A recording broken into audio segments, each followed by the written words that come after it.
حضرت سید الشہداء کی جب شہادت ہوئی ہے تو سیدہ صفیہ نے جب اپنا دوپٹہ پیش کیا ہے کفن کے لیے تو وہ اتنا مختصر ہے کہ سر کو ڈھانپا جاتا ہے تو پاؤں کھل جاتے ہیں.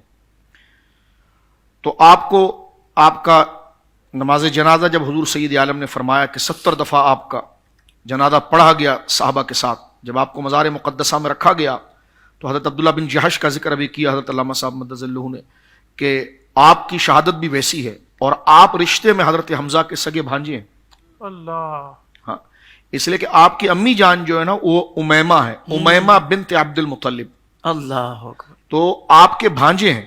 اور یہ روایت اکثر مورخین نے لکھی ہے کہ جب سید الشہداء کو مزار میں رکھا گیا تو اسی مزار میں آپ کو بھی رکھا گیا. اور ایک روایت یہ کہ آپ کے ساتھ حضرت مصعب بن عمیر کو رکھا گیا، یہ بھی ایک مصعب بن عمیر، یہ بھی ایک روایت. تو لہٰذا آج دیکھیے وہاں 2 مزار شریف ہیں. ایک روایت یہ کہ تینوں کو ایک ساتھ رکھ دیا گیا.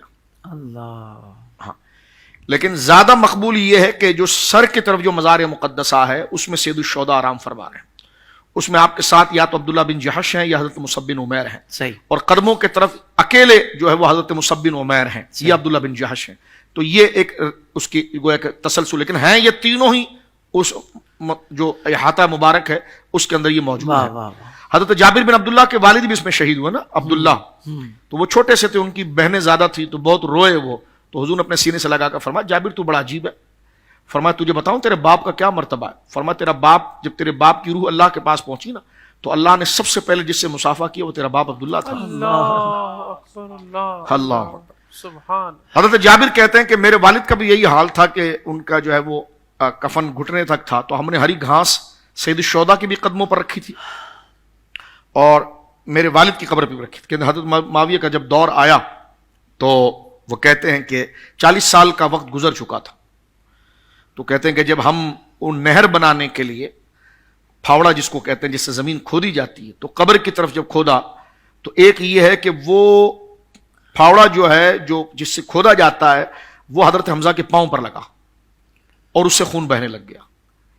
ایک یہ ہے کہ وہ روایت میں یہ بھی تجزیہ ہے کہ جب پانی کا سیلاب آیا تو وہ اس نے جناب جو ہے کہ وہ بہاؤ کے اندر یہ تمام قبریں جو ہے کہ وہ بظاہر گر گئیں، جس سے گویا کہ ان کے لاشیں نظر آئے. اللہ. اب باقاعدہ صحابہ کہتے ہیں کہ ہم نے دیکھا کہ حضرت سید الشہداء اور ان شہداء کے قدموں میں جو ہری گھاس رکھی ہوئی تھی وہ گھاس بھی ہری تھی جیسے پہلے دن رکھی گئی، اللہ.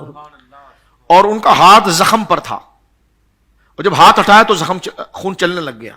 یہ کیا ہے؟ بندہ زخم سے نہ مرے، ایسی مر جائے تو آپ دیکھتے ہیں اس کا خون سوکھ جاتا ہے جی. اور اس کی باڈی بالکل سخت ہو جاتی ہے کہ آپ اس کو ٹیڑھا نہیں کر سکتے. اس لیے میت کے بارے میں ہے کہ جب انتقال کر جائے تو اس کو سر کے نیچے تکیہ نہ رکھیں ورنہ گردن پیچھے سے اٹھی رہ جائے گی اور پھر آپ اس کو صحیح نہیں کر پائیں گے اور بہت مشکل ہوگا گرم پانی ڈال کر پٹھوں کو نرم کر کے پھر اس کو صحیح کرنا پڑے گا. تو اس لیے اللہ ہم تمام کے لیے عافیت فرمائے کہ فرش پر سیدھی زمین پر اسی طرح لٹا دیا جائے اور منہ کو باندھ دیا جاتا ہے تاکہ جو ہے کہ منہ کھلا نہ رہ جائے اور پھر ادھر رخسار بنا دیے جائیں تھوڑے سے تاکہ جو ہے کہ وہ چہرہ کھلتا ہوا نظر آئے. تو یہ اسی وقت، اس کے بعد وہ بالکل لکڑی سے بھی زیادہ، لوہے سے بھی زیادہ سخت ہو جائے گا اور پاؤں کو باندھ دیا جاتا ہے انگوٹھوں کے ساتھ. اللہ ہم تمام کے لیے آسانی فرمائے آمین. تاکہ پھر بعد میں اگر وہ کھلے رہ گئے تو پھر وہ جڑیں گے نہیں. لیکن 40 سال کا عرصہ گزر گیا، حضرت حمزہ کے ہاتھ کو جہاں مولڈ کرتے وہ نرم اسی طرح ہو جاتا تھا اللہ اکبر. جس طرح کے سویا جاتا ہے. اور تم پر میرے آقا کی عنایت نہ سہی، نجدیوں کلمہ پڑھانے کا بھی احسان. حیات اور کس کو کہتے ہیں آپ؟ اللہ. اب بدن کی نرمی کو آپ دیکھیے، وہ خون کے بہاؤ کو آپ دیکھیے، یہ وہ حیات مقدسہ ہے. اور پھر کیا بات ہے، جو روح حضرت حمزہ کے بدن میں تھی اس روح نے کمال دکھا کر بدن شہید ہو گیا. اب وہ روح کمال دکھانے کے لیے کوئی اور بدن کو لے کر آئے گی تو یہ بدن کہے گا کہ جو میں نے سختیاں اٹھائی ہے تو وہ تو سارا مزہ اس بدن کو مل رہا ہے. تو یہ عجیب منطق رہنے دیجئے.